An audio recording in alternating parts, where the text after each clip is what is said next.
নমস্কার বন্ধুরা, আমি শান্তি। আমি চলে এলাম আমার শান্তিস লাইফস্টাইল চ্যানেলে। তোমাদের প্রত্যেককে স্বাগত জানাই আমার এই নতুন চ্যানেলে। তোমরা সকলে পাশে থেকো। আসছি নতুন নতুন গল্প নিয়ে, নতুন নতুন ভিডিও নিয়ে।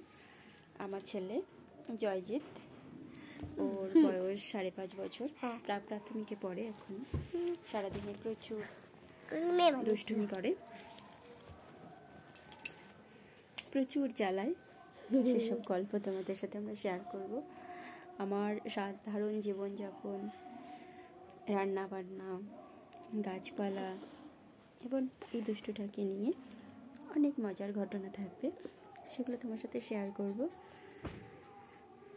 সাথে থেকো, পাশে থেকো। তোমরা সকলে ভালো আছো তো? দেখা হচ্ছে আমাদের নতুন নতুন ভিডিও পেতে। চ্যানেলটাকে সাবস্ক্রাইব করে দিও। টাটা টাটা দাও, টাটা।